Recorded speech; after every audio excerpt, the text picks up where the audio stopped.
So first of all, I do want to thank those Real Madrid fans for saying that Xavi should be staying. That is what they were chanting in that stadium there. All the fans were saying, Xavi stay, Xavi stay, Xavi please stay. They were all saying that. So I do want to thank those supporters for supporting us and FC Barcelona and Xavi for believing that we can do the very best. You guys have been showing massive support to us lately, and I want to thank you guys again for that. So let's go into this video and let's really talk about this game between Barcelona and Sevilla, because Barcelona have beaten Sevilla 3-0 at the Camp Nou, meaning that Barcelona is now officially 8 points clear on top of Real Madrid. And again, thank you Real Madrid and to the fans for supporting and saying that Xavi should be staying. I'm really glad for that. And so we are in a good state, right? In a very great state, a very strong state. And thank you to Xavi Hernández for bringing us this type of success. Like for Barcelona to be 8 points on top of Real Madrid and to be in first place, it is amazing. What a recovery. Can you remember what was happening about a year ago around this time? Many were even surprised that Barcelona got into the top 4, and now we're out here just knocking down so many La Liga teams. And so what I do want to do in this video is talk about 3 to 4 separate key points. It depends on like how I do map out this video, because I am going to be talking about like other things, and so I'm just going to be adding extra points. It's going to be around 3 to 4 different points, which is going to be including Sergio Busquets, Raphinha, Lewandowski, Dembele, and much more. Point number 1, Sergio Busquets. It has been confirmed that Busquets is going to be out for about 2 or 3 weeks, which really does suck, because now that you think about it, now that we have Busquets out for about 2 or 3 weeks and Dembele also out for 2 to 3 weeks, now we're going to go into this month without Sergio Busquets, who has been a very important player for FC Barcelona and has had many great games lately. And we're also going to be without Dembele, our best attacker in that front three. So the fact that we're going to be missing these two, it's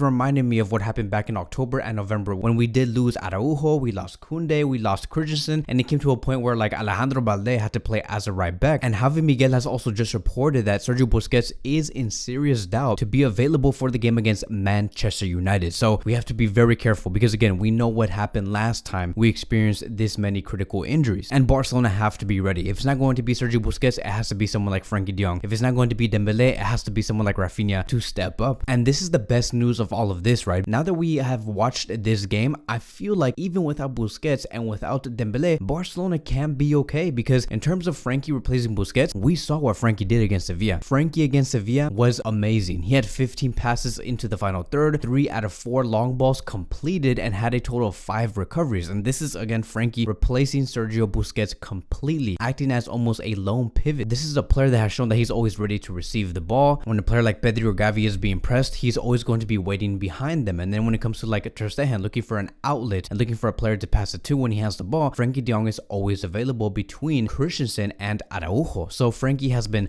reliable and phenomenal. Yes, it hurts to see that Sergio Busquets is not going to be here for a good minute, but now we are seeing Frenkie de Jong step up to the plate. Now let's move on towards point number 2, which will be Raphinha. Okay, Raphinha, the Brazilian star that has entered Barcelona 6 to 7 months ago, is delivering, and he has also been another player that has stepped up to the plate and has delivered for the missing Dembele. Raphinha was able to score 1 goal and provide 1 assist against Sevilla, right? He was probably one of the best performers of this game. He was also named man of the match, and so he has to be in that top 2 or top 3 best players and best performers against Sevilla. Now here's the one thing that I also do want to say about Raphinha. I wish and I hope that eventually we see Raphinha be much more effective from the beginning of the game, because there were many times where we saw Raphinha misplace so many passes that led towards Sevilla receiving the ball and potentially go on the counter. Another player that really did misplace a lot of passes was Pedri. I have no idea what is going on with Pedri, but Pedri has also been another player that has been unreliable, I would say. Even though he was creating some chances on the left side, there were still many times where he did miss critical passes that could have led towards Barcelona conceding. But going back to Raphinha, I hope that Raphinha ends up being a player that can provide an assist or provide a goal in the first 20 to 25 minutes. This is something that Dembele is really good at. Now you may say, Kevin, that does not matter. It really just matters on how you finish. It matters how Raphinha grew into this game. Well, look, this is the thing. If Barcelona face against Bayern Munich or against a Manchester City, and then you see players like Raphinha misplacing passes, Pedri misplacing passes, what do you think the opposition is going to be thinking? They're going to be thinking that, oh, look, those players, they're nervous. They don't believe in themselves. We can do something. We can cause some damage towards this team. But next time they make a misplaced pass, let's go on the counter, because we are going to be expecting them to do that. That is why it's very critical to make a great first impression and to never lose the ball and make those ridiculous misplaced passes. That is one of the reasons on why we saw Sevilla, at some points through the first 45 minutes, find some counterattacking opportunities, but luckily to our great defense, which did revolve around Jordi Alba, Koundé, Christensen,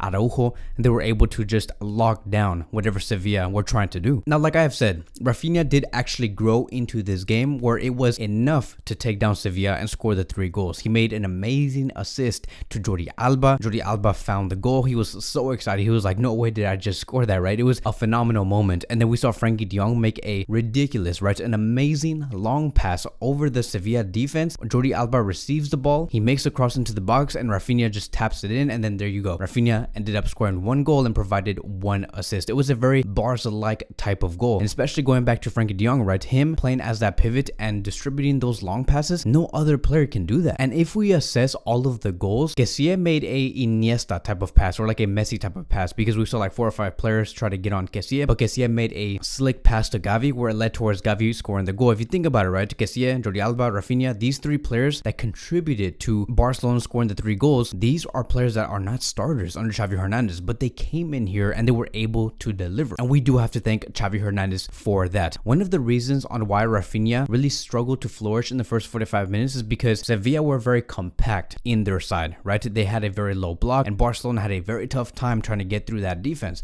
And so what Barcelona ended up doing was try to create an environment where Raphinha can be very comfortable in, which was to see a lot of space. And so that is why we saw Barcelona add more emphasis on the left side so Raphinha can be left alone on the right side. Another way Barcelona were able to create that environment for Raphinha was to invite Sevilla higher into their own half in order for Raphinha to make those runs behind the defense, which was smart coming from the players and Xavi Hernández. And so we saw Raphinha making those runs and becoming much more central, and then he was allowed to receive those balls by either Araujo or Christensen or Koundé or Frenkie de Jong, and that is how Raphinha saw those opportunities. Someone like Dembele would not be doing this because he would be a player that's very comfortable receiving in very compact areas, going out wide, going inside, going centrally, going back out wide. Dembele is just simply that much more versatile and dynamic, but with Raphinha, you have to create the environment. Moving on towards point number 3, which will be about Lewandowski. Lewandowski is just not in his best form. I don't know what happened since that 3-match ban, but right now he's just not in the, I would say, the flow of the attack and whatever Barcelona tries to do in the final third. Like there were many passes that were behind him when he had the ball, but he did not see those players making those runs like Pedri or Gavi or even Frenkie de Jong. And then sometimes when he tried to look for the shot, it was like so off target. I'm like, that is something that the Lewandowski of Bayern Munich would have never done. And I don't know if this has something to do with like his age because he's 34 years old, but let's assume that it is because of his age, because I have no idea what's going on with him like personally or mentally or physically.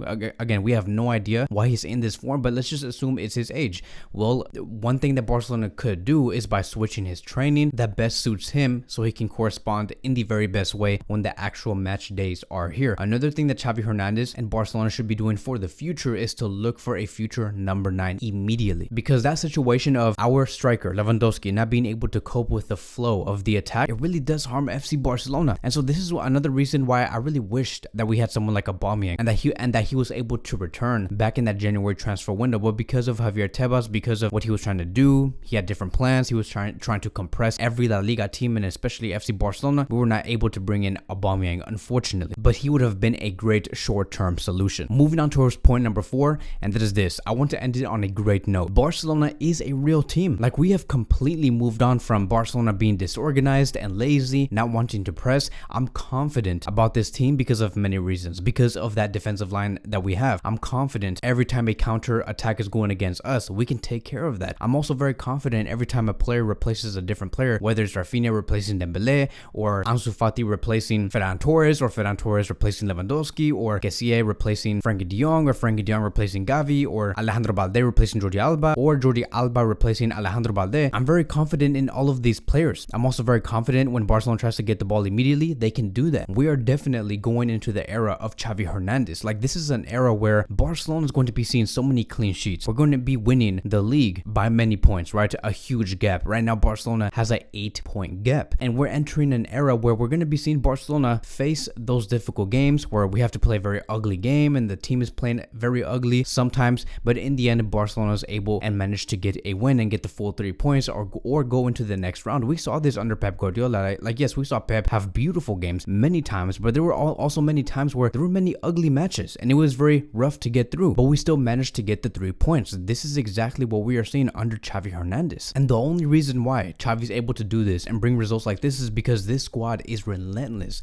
and we're focused. And when you have a very focused team, you can do a lot of things, because let me tell you, when another team like one of the oppositions that we are going to be facing in the future, when they are not 100% focused, Barcelona can tackle those times when that team is not focused at all, which is why it's very important for Barcelona to continue to generate chances on top of chances, on top of chances, on top of our opportunities and more opportunities, because that is how you tackle a team that lets their guard down. Or when the opposition is playing dirty and they want to distract Barcelona, which is something that we have been seeing, we never lose our cool. Like, we never do that. And especially in the past 10 games, we barely lose our cool and we continue to play our own way. Why? That is because Xavi's main principle is to be 100% focused. Never let your guard down. Let the opposition let their guard down and see what they can do themselves. That is why when Barcelona were on a 0-0 tie on the 58th minute against Sevilla at the Camp Nou, that meant nothing to these players. They did not ever get frustrated or agitated. You look at Sevilla and their expected goal rate, it was 0.04 per 90, meaning that it would take Sevilla about 10 to 20 games for them to see at the very least one goal against this FC Barcelona team. So we have to understand just how great this team is forming.